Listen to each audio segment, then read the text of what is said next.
Jesus spells it out for us at the beginning of our text today. This is a parable about, he says, the need to pray always and not to lose heart, not to become weary, not to give up, not to faint. In the story, the model of strength is not the judge, the person of power, the political leader, but the widow, right? As it so often is, whose persistence wears the person of power out. True power is always with the people who are relentlessly seeking justice, not losing heart, continuing to show up. It is not with the people in powerful positions. And if those people do any good, it is because of the bullying of the widows. Can I get an amen? Yes? We don't know what her case was. We don't know what her oppressor did or what justice she's seeking in this imagined fable. It's a parable, right? We're not supposed to know. We're supposed to fill in the blanks. And that has never been easier for me to do than it was when I was in Palestine and Israel a few weeks ago, where judges and leaders and accusers and occupiers and powerful people neither fear God nor respect people.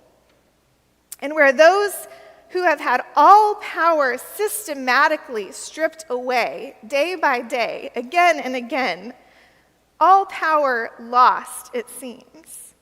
Those are the people who keep seeking justice, who keep persistently, without losing hope, appealing to God, to leaders, to justice. Over the past 2 weeks, you've heard from Pastor Toph about our trip. You've heard about life and lament under occupation in the West Bank. You've heard about the resilient, miraculous hope and persistence of Palestinians under occupation. And if you missed those sermons, I really want to encourage you to go back and listen. It's important. It's important context, just for the world and especially for our work here.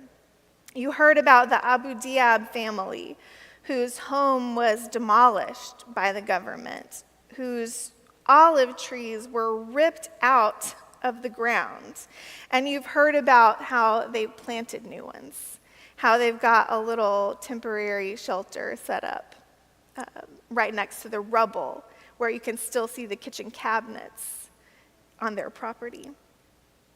You've heard how they keep talking about what happened, even though talking about what happened, Mr. Abu Diab is in the documentary that won the Oscar, No Other Land, which I think is going to be available tomorrow to watch finally in the U.S.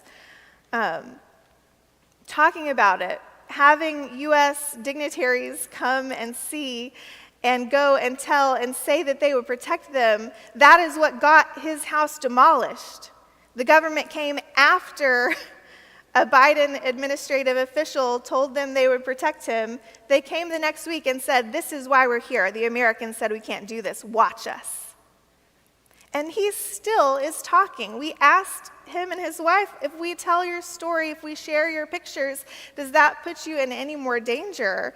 And they said, maybe, and we basically don't care. We have to keep talking. We have to keep telling the truth.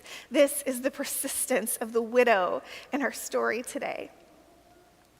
You heard about Liane Nasser, the student who is currently a political prisoner, who we met, who we had tea with and cake with at her house, who has already served 10 or 12 months on 2 separate occasions in Israeli detention, part of the time with no charges, the other time with the charges of contributing to mutual aid on her campus and going on a group hike of Palestinian students for mental wellness and health. Gatherings of Palestinians in the West Bank are not allowed. If you are more than 10 people, you can be accused of being a protest, whether you are or not, and you can be snatched and taken to jail. Liane is there now, even though she's already served time for such ridiculous things that we would applaud our students who are here for doing, right? Before she went back to jail a couple of weeks ago, she was working at the YWCA in Ramallah with children, right? She continued to be a voice of peace and goodness, and she will beyond this time as well. She is like the persistent widow, and her family is, and now my delegation is. You would love to see the conservative pastors in my delegation that continue to knock on Mike Huckabee's door. I'm so proud of them. They are the persistent widow now. You heard about Taiba and the settler attacks on the only Christian village in Palestine now.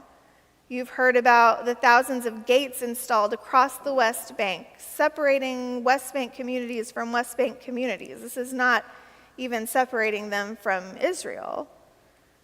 Right? You've heard about the water restrictions, about people with their roofs full of water tanks because they get access to water maybe once or twice a week for a couple hours, have to fill it up, and also pay 2 or 3 times the amount that their settler neighbors pay who have access constantly to a running tap. And yet you've heard that they're building businesses, they're brewing beer, they're planning worship. Our new sister church, the Lutheran Church of Hope in Ramallah, is making plans for their youth group. Their youth group is making TikToks. These are small pieces that represent thousands and thousands of others. But I hope these pieces and names and faces can connect us. Right? Because we are connected, whether we like it or not, whether we know it or not. We are connected. Everyone that we visited, our clergy delegation, everyone we visited had something that they wanted us to ask our elected officials to do. And everyone looked at us with hope and said, the U.S. can do this. The U.S. can make this happen, right? A phone call from the right person, and Lyanne is out of prison. A phone call for the right person, and this man has access to a Bible. You can do this. And we were talking to important people, the Archbishop of the Greek Orthodox Church of Jerusalem, and Roman Catholic, and Baptist clergy, and Lutherans, and Muslims across the West Bank. These were people with influence and people who are very important in the world, much more important than anyone on our delegation, and they looked at us like they thought we could do something. That's a terrible feeling, right? Like, if I can't get my elected officials to care about the children at my local elementary school, how do I get them to care about the children in Bethlehem? But what came to me is that it would be easy to feel hopeless in that situation, right? If we are expecting to be the judge in the parable, if we are expecting to be the people of power that can change things, then yeah, like it's hopeless, right? We can't do it. But what we can do is join those folks as in the part of the widow, the relentless, persistent, nagging, bullying widow, right? That's our role. And that's where we can find hope. We are connected by our tax dollars, we know this, by our theology that has shaped us and allowed this kind of horror to happen, that has allowed us, even as progressive Christians, to say, well, it's complicated, and to look the other way. We are connected by our humanity.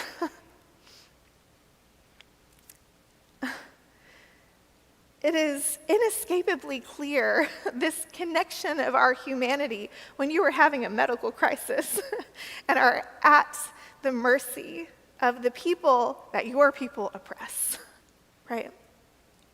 Despite my guilt as an American, despite walking into a hospital where I don't speak the language and all I can do is hand them my American passport, 60 miles from the Gaza border, by the way. Despite all of that guilt, those Palestinians saved my life. They did not hesitate. My anesthesiologist stood with me while I had a spinal tap and talked to me about Gaza. He's from Gaza, where mothers in my situation would not have had a chance, right? Just less than an hour away. The pastor of the Lutheran church we went to that morning, who did not know me from anyone, even though we know him, many of you know him, we just read his book, Winther Isaac. He served us communion that morning, and then the next morning, he buried my child with me.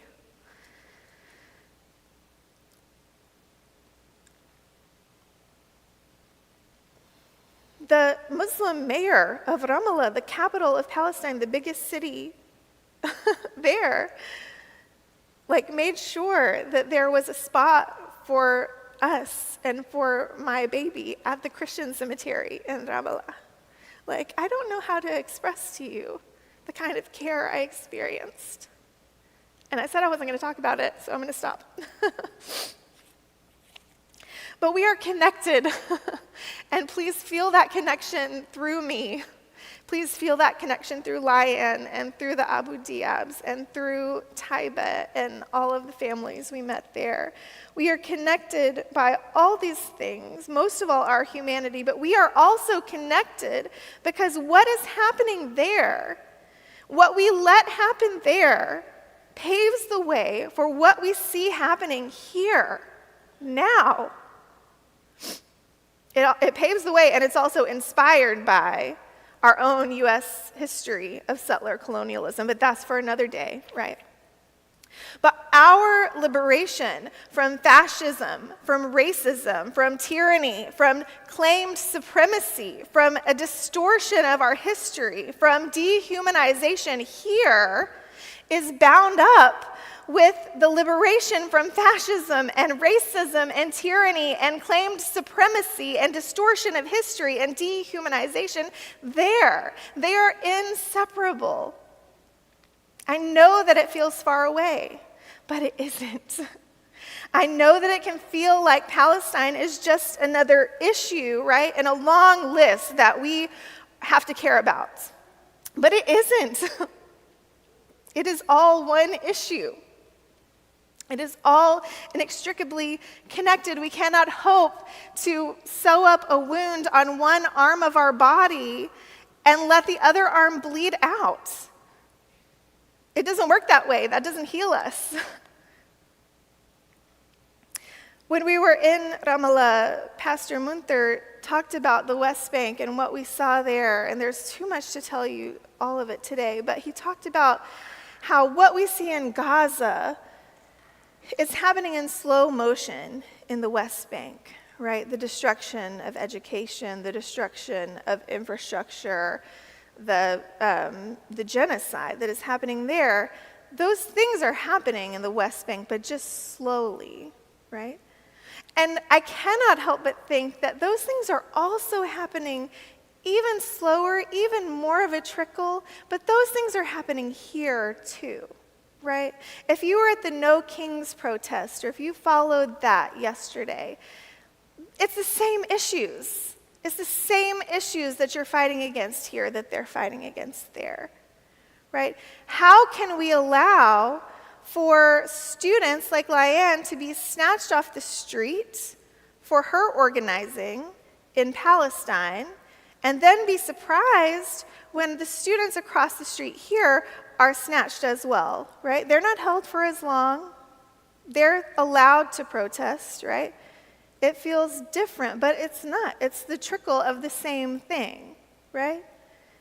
If we can allow families to be separated there and political prisoners to be taken there, we cannot be surprised when ICE is ripping people off the streets of our communities here without any justification, right? It's the same thing. When we see the education system in Gaza be blown to smithereens at the beginning of what people call a war, we cannot be surprised when, there's an attack against education here, right? We can't be shocked about vouchers or university compacts, right? When schools in the West Bank, United Nations schools, are shot up routinely to scare the children by the IDF, the government that is occupying a refugee camp. When that happens on a daily basis to scare kids, we cannot be shocked when children in our own communities are discouraged from receiving education too, right? It's the same thing, just we're not as far along, right? We cannot look at an apartheid state that is supposed to be our ally, right, with separate roads based on your ethnicity, with walls cutting you off from your land and family based on your ethnicity, with water access denied, movement denied, with gates built across the West Bank, more than 2,000 gates that they can close at any time if they want to stop movement and make another Gaza anytime. We cannot be surprised that racism in our own country is feeling more apparent, right? We can't sit back and see apartheid happen and say, well, that's complicated, and then be angry when we have racist voting policies here. When the Palestinian flag is treated like a threat, when a whole people's freedom is treated as dangerous, we can't be surprised when our pride flags get ripped off the side of our building, when rainbow crosswalks are erased, right? We know this game plan. We've supported it for other people. When we send billions of dollars of our taxpayer dollars to a religious ethno-state and justify that for someone's safety, we cannot be surprised when Christian nationalism comes for our country, right? It's the same thing. We can't fight for democracy here and then ignore it when the Palestinian people have not had an opportunity to vote for 20 years. When protesting is not allowed, not just reacted to violently, but illegal since 1948.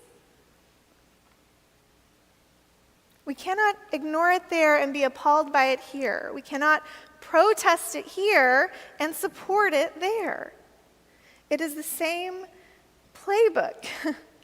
And our religion, among others, has been co-opted to support it. Western Christianity above all, right? There are way more Christian Zionists than there are Jews in the world.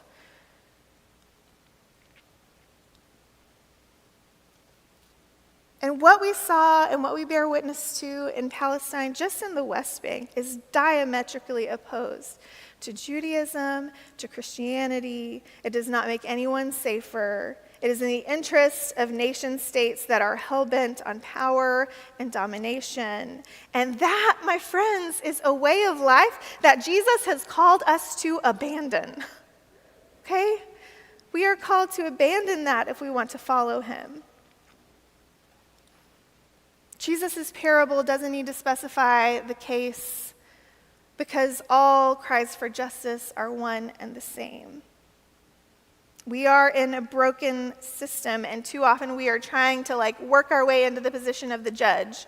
And when we do, we will find ourselves just as unjust as the one in our story, my friends. We cannot be, and we are not called to be, the judges in this scenario, but we are called to be like the persistent widow, to hear her, to join her cry, not to say, well, I don't like how she said that. I don't like her tone. Right?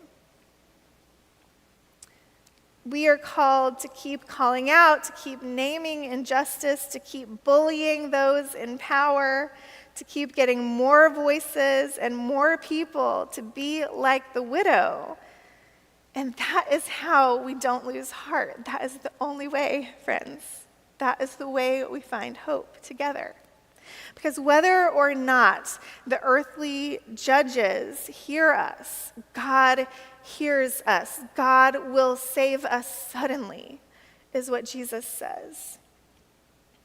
That is not in question. The question for Jesus is, when the Son of Man comes, will he even find faith left? Will he find faith on earth? This is the kind of faith that Jesus is looking for, not the right answers, not butts in pews. The faith of the persistent widow is what Jesus wants to see. Persistent, annoying, unrelenting, bold, courageous, demanding faith. Will he find it here?